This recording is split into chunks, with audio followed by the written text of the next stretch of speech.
Assalamualaikum warahmatullahi wabarakatuh. Apa kabar anak-anak kelas 4? Semoga kalian tetap sehat ya.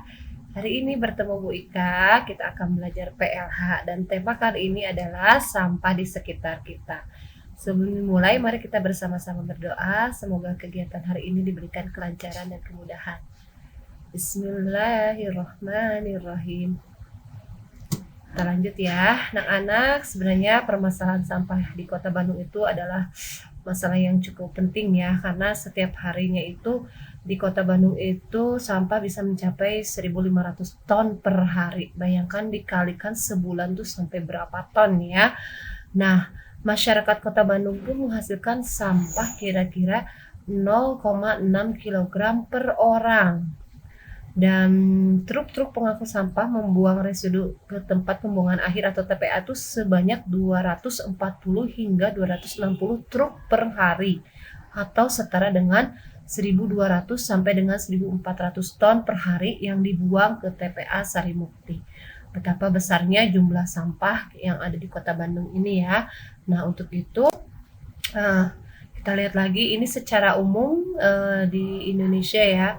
Jumlah penduduk berbanding dengan jumlah sampah itu semakin besar penduduk semakin banyak jumlah sampah ya. Nah, dampaknya apa? Dampaknya dari segi penyakit bisa ada terserang diare, kolera, demam berdarah, tipes dan lain-lain.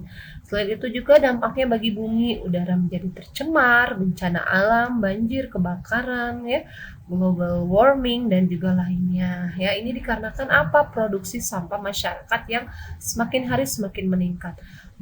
Di Indonesia sendiri ada 600 ton per hari dan sekitar 180.000 ton per bulan. Nah, sumber utama sampah itu dari mana saja? Di sini ada dari kemasan makanan, kemasan produk, dan juga dari sampah organik.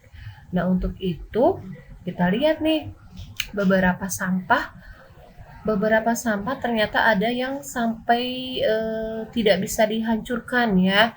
Ada dari mulai sampah yang mudah dihancurkan, kertas ya, 2-5 bulan bisa dapat hancur. Tapi dengan beberapa sampah seperti botol plastik, styrofoam itu tidak dapat dihancurkan ya. Untuk itu bagaimana cara kita mengurangi jumlah sampah? Nah, di sini ada yang bisa kita lakukan. Yang pertama, meminimalisir penggunaan plastik. Ya, kita gunakan tumbler atau botol minum, terapkan reuse and then recycle, dan juga kita menghabiskan makanan yang kita konsumsi, dan juga kumpulkan atau serahkan sampah organik ke tempat pengolahan sampah supaya bisa dimanfaatkan. Nah, selanjutnya Wika akan jelaskan salah satu solusi yang dikembangkan oleh Bapak Wali Kota Bandung, yaitu Pak Ode. Nah, di sini ada gerakan Kang Pisman. Apakah itu Kang Pisman? Kang Pisman adalah, nah ini Kang, maksudnya itu kurangi sampah setiap harinya ya.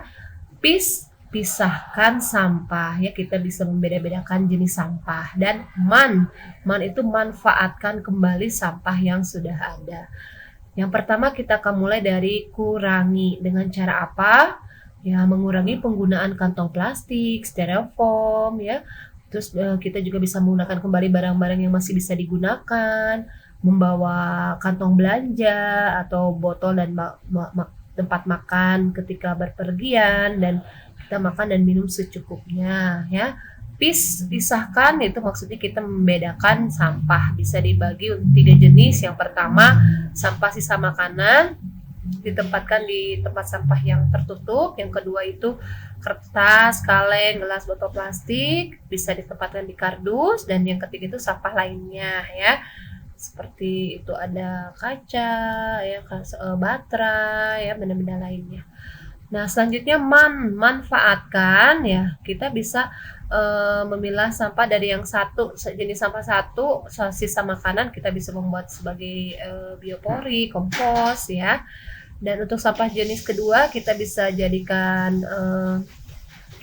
kita bisa berikan ke bank sampah, atau kita bisa di recycle ya, atau reuse ya, bisa digunakan untuk kerajinan ya, atau digunakan kembali ya. Dan selanjutnya sampah jenis 3 dibawa ke TPS ya, karena itu sulit untuk kita gunakan kembali atau diuraikan ya. Nah, anak-anak, sekarang kita ke pengolahan sampah. Kita akan lihat beberapa sampah dan kita akan olah menjadi apa ya. Yang pertama di sini ada ember plastik dan botol plastik. Bila kita olah kembali bisa menjadi gantungan atau sisir ya, tentunya dengan teknologi ya. Dan di sini nomor 2 ada sampah makanan. Kira-kira sampah makanan kita bisa olah menjadi apa? Tadi sudah dijelaskan, bisa menjadi kompos, bisa menjadi juga untuk biopori ya. Nah, sedangkan nomor 3 kardus. Nah, kardus kita bisa olah kembali untuk apa? Bisa sebagai figura ya, mainan atau benda-benda kerajinan lainnya. Sedangkan kertas kita bisa olah kembali, bisa menjadi kertas daur ulang ya, kerajinan ya. Dan kaleng kita bisa olah kembali menjadi pot bunga, atau bisa kita buat celengan ya, atau benda kerajinan lainnya. Nah, anak-anak, dari pengolahan sampah itu mudah-mudahan ya ada manfaatnya, yaitu kita bisa mengurangi volume sampah, meningkatkan kesadaran masyarakat untuk peduli lingkungan, sehingga lingkungan kita bebas sampah. Sekian penjelasan dari Bu Ika, terima kasih atas perhatiannya. Assalamualaikum warahmatullahi wabarakatuh.